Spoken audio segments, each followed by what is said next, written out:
Flooding has been a recurring decimal in parts of Nigeria year in, year out, and it has become a very serious issue that concerns many Nigerians. Just on Saturday, we received the news that about 19 persons were pronounced dead, were confirmed dead in Dogwa local government area of Kano State due to flooding.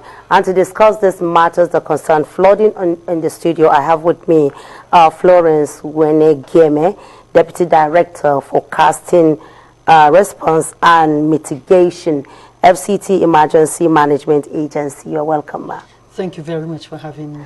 Yeah, we're looking at the issues, matters arising when it comes to flooding, despite the fact that there's always prediction, but these things keep happening and the negative impacts. Well, I wouldn't say it's something we can stop completely, but we have been doing our best and looking at statistics in the FCT. FCT Emergency Management Agency has put in its bets to ensure that the number has reduced drastically.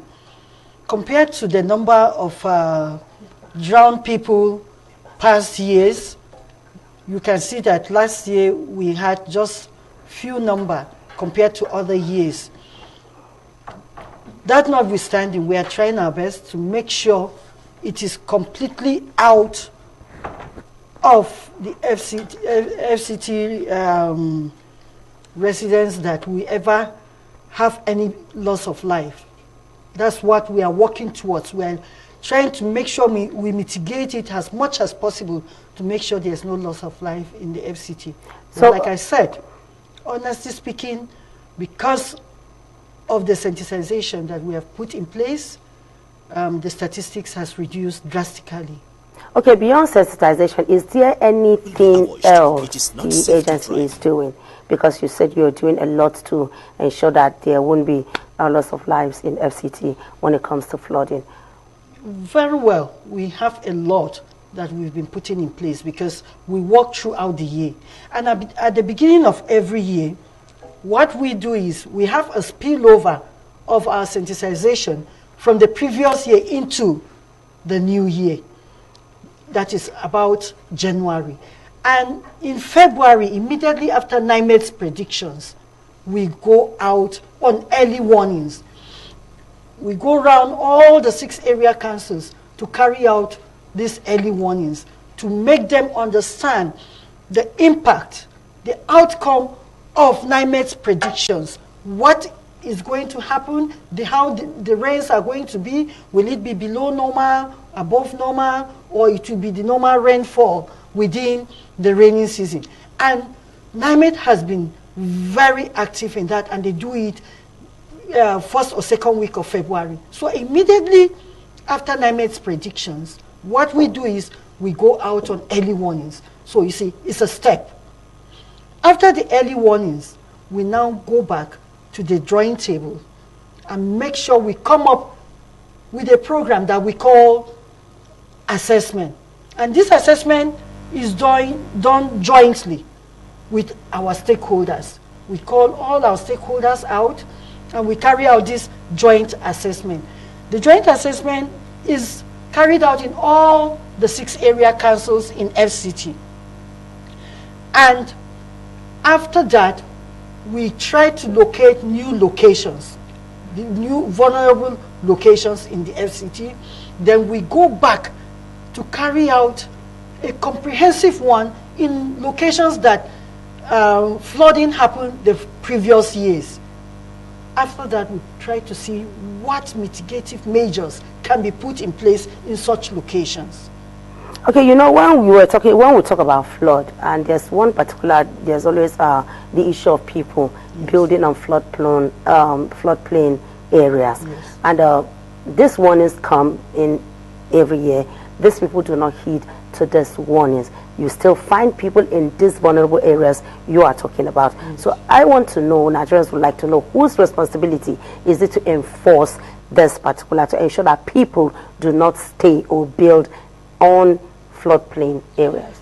Yes, it's, you know, when it comes to disaster management, it's a multi-agency issue. We have environmental, we have development control. Development control, in actual sense, are supposed to go out on demolition. Before they go out to demolish such structures, people that are building on floodplains, people that are building on waterways, people that are not keeping to the building codes. But when they go, they issue notice of demolition, but people remain adamant. Some of them are unnecessarily being stubborn. Some of them feel they have this ancestral attachment. They don't want to leave that location because they'll tell you, I was born and brought up there. This is my father's land. I can't go to anywhere. We try to make them understand. But you know one thing? FCT Emergency Management Agency, we went out of our way to get video clips of flooding that happened in the past. And in different countries, other states, we put these video clips together. When we go out on sensitization, we go out with a projector or a large screen. We play it for them to see.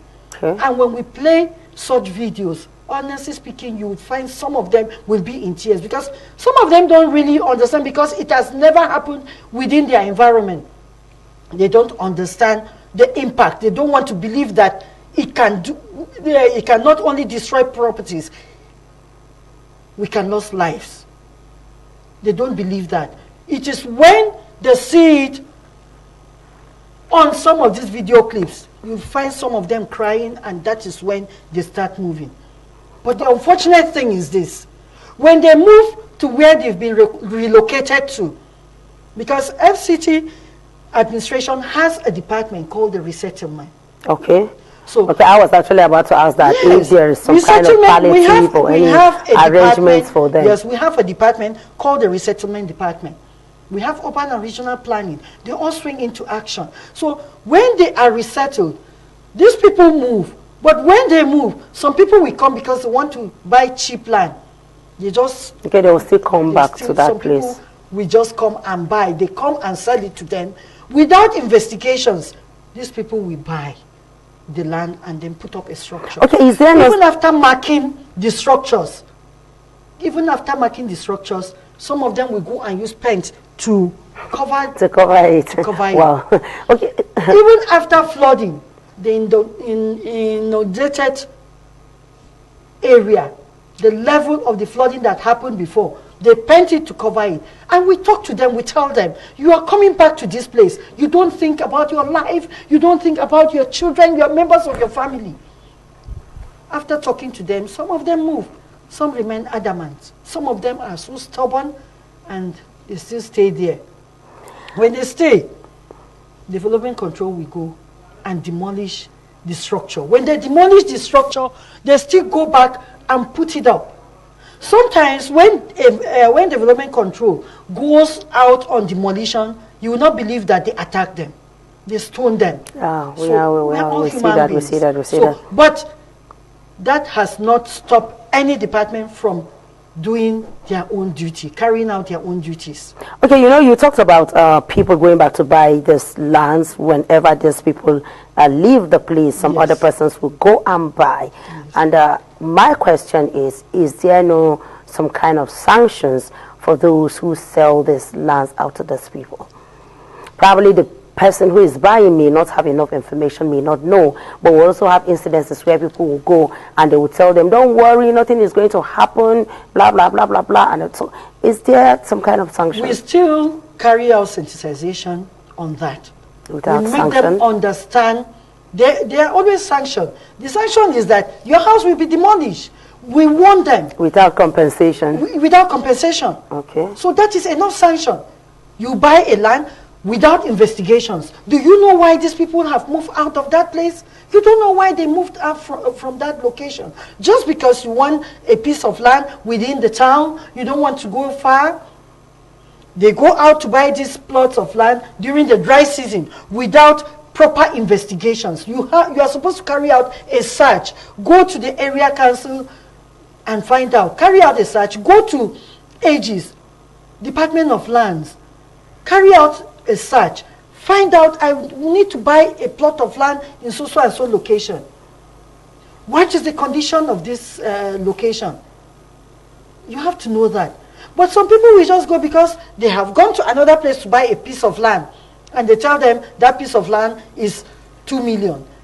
They go back and somebody says, come, I'll give you this place for 200,000 or 100,000. They quickly buy it without carrying out any investigations. So the sanction we have for them in the FCT administration is that that place is an illegal settlement, unplanned settlement. The structure is substandard. It is not approved. So what they do is they demolish it. Okay, when you go out for sensitization, do you pick some areas to go to, or you cover the entire 6 area councils in the FCT and all the communities? Or you have flashpoints, you have places where you just pick and you go? We work according to priorities. We cover all. First, we go to the floodplain areas, areas that are vulnerable. We attend to such locations first. And we have carried out hazard mapping of the entire FCT. We did the vulnerability and capacity assessment of all the area councils. So having identified the vulnerable locations, we go to such locations first, the floodplains, the possible places we feel are vulnerable to flooding. Then we now go around the whole FCT. Every year we go to the 6 area councils, and every year we make sure we cover not less than 20 communities in an area council. We carry out this sensitization alongside with the community leaders, the ESUs. We have divers. We have local divers. We have volunteers in all the 6 area councils. We have local emergency committees in all the area councils. They are all being put in place. So we carry out this sensitization alongside with them. And that is why every year we try to cover as much as possible, but we make sure we don't cover less than 20 communities in an area council. Because somebody will say is kind of low, 20 communities. In all the 6 area councils. Then, after covering the 20 communities, we now use their town criers. Town criers will now go to other communities within that area councils. So it's like train the trainers. All right, a quick one, your advice to FCT residents, especially those who are building on floodplain areas. And how would one identify a floodplain area in the first place? Yes, a quick one. Those that are not learned, you can identify a flood-prone area. You know, we didn't all go to school. It's not everybody that went to school. But when you go to a place that is swampy, definitely you will know. Secondly, that is the reason why you must carry out a search before you buy that piece of land. Thirdly, if you ask questions, why are these people moving out of this place? Definitely you will get answers. All right, I would like to go through your thoughts there. We will continue this discussion some other time. I have been given the sign that it is time for me to leave the studio for other programs. Just one quick one, please. One quick one. We are pleading with the residents of FCT to heed to our advices. They should always listen to what we say. Get to understand the importance of moving out from such locations to higher grounds. They should think of saving lives and properties. All right, thank you very much. I've been talking to Florence Wenigeme, Deputy Director for Forecasting Response and Mitigation, FCT Emergency Management Agency, FEMA. We have been looking at predicted flooding, X-raying measures by FG and state, and she has said quite a lot. They said it is one thing for you to hear and another thing for you to abide by what it is that you've heard. Well, this is where we draw the curtain on TMI today until we come your way again tomorrow. Please do stay glued to ITV for more programs and news updates. Thank you.